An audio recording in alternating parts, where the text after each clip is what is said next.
my name's Hypastraea, or Hypastraea, depends on what region you're from, on how you pronounce it and whatnot. I'm a constellation, and well, I'm half constellation, half human. Despite that fact, I don't know very much about space, but I am enthused when it comes to space. I'm very, very interested in it. And I'm the daughter of the constellation Asteria, or as she's better known as, the constellation of Virgo. My mother is the person who, or rather the idea or goddess, or because isn't it? No, I have to do more research on that. I think it's planetary goddess of Virgo. I think maybe, I don't know. And she is, the embodiment of all the qualities that supposedly go with Virgo, such as being organized and organized. I don't know if I'm just being, obvious, but maybe it's femininity as well. I just know that they're known for being organized, and that's a stamp when it comes to Virgos. Stereotypical stamp. Sometimes it doesn't really correlate with what's in reality. And my other mother is Hypatia, or Hypatia once more. It depends on what region you come from. My other mother, Hypatia, was I don't really know her very much because she died when I was very young. I think she was Roman.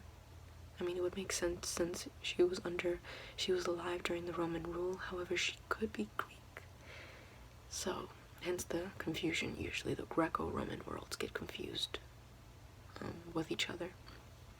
However, I won't say she was either or, simply because I don't know. But she did live during Roman rule. She was around during the 300s AD. And I think she died when she was 60. Which for a constellation isn't very long at all. But she was a philosopher and astronomer, mostly an astronomer though, that was around during that time, and she made very pioneering research when it came to lunar phases and what other thing. She was very focused on astronomy, obviously, because she's an astronomer, and she was also a mathematician, I believe, if I'm not mistaken. So she was quite ahead of her time, in all honesty.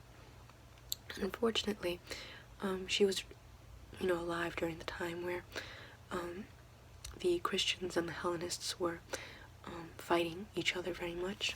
The Hellenists, prior to Constantinople's rule, had oppressed the Christians and their faith, saying that they didn't want anything to do with them, saying that they were, all these things. And then when the Christians had their turn to rule after Constantinople, they kind of turned tables and said, no, we don't want anything to do with you, and you're pagan and all this sort of stuff. The Hellenists considered the Christians barbaric, and then the Christians considered the pagans barbaric. But there was great civil unrest between the two parties. My mother was really apolitical. She just focused on science. That was really her only objective, was to find out more about space and how it affects us. And she was also a teacher as well, hence the term philosopher being labeled on her, since philosophy doesn't just encompass, questions and whatnot. It also encompasses different branches such as science, art, and math. I say a lot. I do apologize. But yeah, so what was that going on about? The ums make me think. They help me think. She was trying to find out how space relates to us and how it kind of affects us. Unfortunately, her research was cut short due to the fact that she was the teacher, to my knowledge, she was the teacher of a leader of the Christian side, and because she was continuing to advise him as to what he should and shouldn't do when it comes to the relations of the political sphere, the other people on, the Christian side ended up taking her, and they ended up torturing her and killing her as a result. there it goes again. So I make my parents sad. So I shouldn't say so much. My mother was a genius. Both of them are geniuses, and I keep filling in everything I say with Anyways, she was a genius, and she met my mother when she was, making her research into the planets and into the stars and whatnot. So that's how they met each other. How exactly they gave birth to me, I have no idea, but I'm not gonna ask.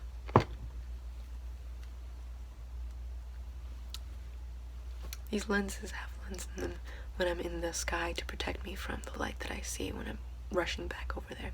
At the moment, they don't have lens. They don't have a lens because, nothing in this world is bright enough to hurt my eyes, not even your sun, considering how your sun isn't that strong compared to other stars. However, when I'm making my way back home, where I'm usually dwelling as a constellation, I pass by a lot of bright stars, and when I do, lenses pop down and they end up blocking that strong light away from me. Anyways, I really love discussing space and everything that encompasses, simply because, one, my mother's a constellation and my other mother was an astronomer, so it kind of comes with a turf. And two, it's just curious things to discover, because despite the fact of my being a constellation, I really don't know very much about the universe. Just like, you see, that was a comet right there. Just like humanity doesn't really know a lot about, the universe that surrounds them either. And they're very primitive, in all honesty, about how they phrase themselves when it comes to certain phenomena and certain theories that come along. Well, for one, they're resistant over, compromising on their stories. And two, they don't have the technology necessary to make further advancements or remarkable further advancements on what they know, despite the fact that there have been a lot of discoveries that are of great interest, like the fact that we've, because I'm half human, but that kind of comes into semantics. But let's just say we've made the discovery that there's 3 other planets in a different galaxy that match the same structure and hospital environment for life to live on, like our life to live on, in a different galaxy, as I already said, that are a lot like Earth, 3 planets. And so getting there would be a bit of a chore, obviously, considering how we can barely get man to walk on Mars. But and that's just right. That's like, we can't even get a man to walk on Mars, and it's right there. Like, it's right there. Venus is understandable because Venus is not hospitable to anything. It has dense gases. It's the hottest planet in the universe. I mean, not in the universe, in the solar system. It's the hottest planet in the solar system because of the fact that Mercury has very cold nights, like very, very cold nights. Like, during the day it's very hot, obviously, since it's close to the sun, but during the night it's actually below Celsius. So that means below freezing water. And the Venus, on the other hand, it has, because of its dense gas, all the heat that it has absorbed stays within the planet. So it is incredibly inhospitable. It is the hottest planet, and it's nauseous because of the gas.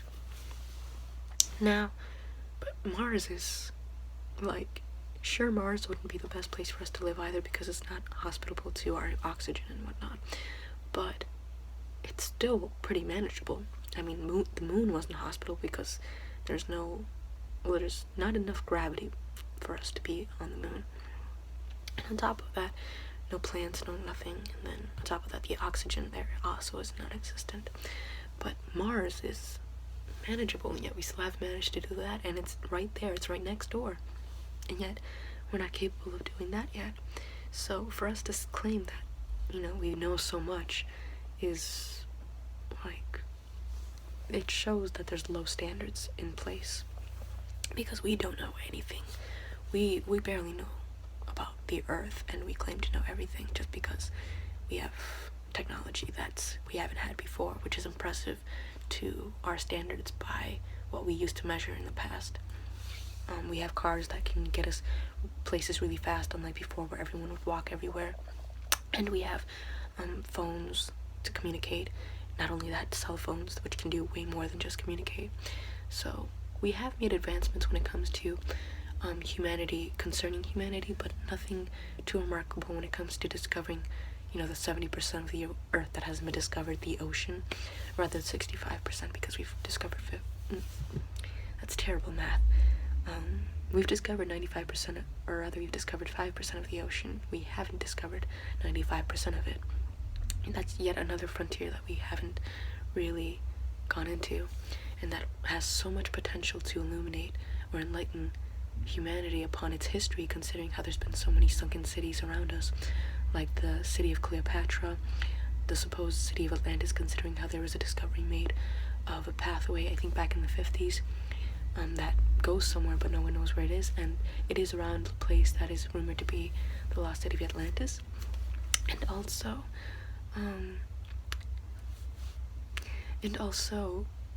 there's another city, another city that is I can't remember where it is, but it has a bunch of architecture of lions and statues of that sort. And there's also another city off the coast of Japan that is under question of being a sunken city, because it just seems like geometric rock formation, but the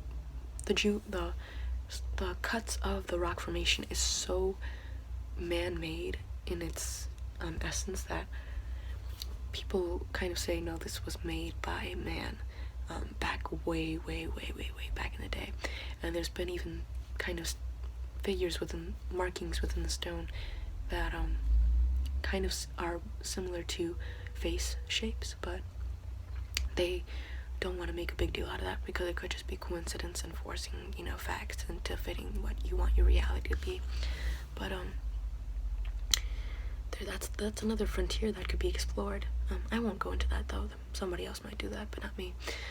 I'll just kind of dive into all the theories and all the possibilities and facts that the universe can provide and space provides, whether it be remaining within the solar system, within our neighborhood, or within the rest of the universe. Discussing theories and stuff like that, like the Big Bang Theory, the steady fast theory and stuff like that, and the possible facts that help those kind of have substance. And when it comes to theories, I do mean theories like not in the sense of like propositions like, oh, this could be it, but like tried and tested theories that for some that aren't considered fact, because the fact that there's other possibilities, there's little similarities that kind of make it into, that kind of put it under question still, but that have been tried and tested and seem to be quite factual and could be a reality. So when it comes to theories, it's not that it's just, oh, this is something that we just came up with. It has been undergone with vigorous testing, and it's been released to the public as being, this is something that could really be true. But yeah, that's what I'll be discussing. I'll also be discussing mythology when it comes to concerning the space gods, like the sun and moon gods, like Apollo and Artemis, or I know there's way more. There's the Roman god Solstice, maybe? I don't know. I think that's the sun god for the Romans, Solstice. But I could be mistaken. It could be a different pagan god. I mean, there's Celtic gods. There's Japanese gods. There's... I feel like every culture and every religion has had a moon and a sun god, respectively, that often are either enemies or related as, family. But I'll be discussing that as well, just for the fun of it. And I might discuss my own parents, Hypatia and my mother Asteria, and other astronomers of your time rather, that have made progress. And I'll kind of be discussing that just to further, just for fun. I'll be discussing all of that because it's interesting. Like, that's the little tidbits that we know. Imagine, like, what we don't know is so incredibly impressive to what we do know. So that's kind of the point that I'm trying to make, is that I want to discuss the science, rather the space thing. It is science. but in specific astronomy. And maybe I'll even discuss astrology and like the things that go along with it, because the Babylonians believed in it, and there's a lot of truth that we can find within ancient practices like alchemy and astrology, and yeah, because those are the practices that they had back in the day, so there could be truth to that. I'm not saying entirely true, considering that if you go to your horoscope and it tells you to do one thing, it's usually just a generalization that could apply to anyone, but just to see what the background history of it is like and what exactly they were going at, basically. And also the planetary gods behind those that are interesting, considering how my mother is one of those, being the goddess of Virgo, or the constellation of Virgo. But yeah, I think that's what I'm going to discuss. However, at the moment, I feel like going back home to my constellation and becoming a constellation again. I'm feeling kind of cold here.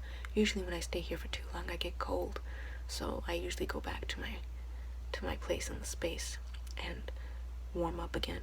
So yeah, I'm gonna go do that now, so bye.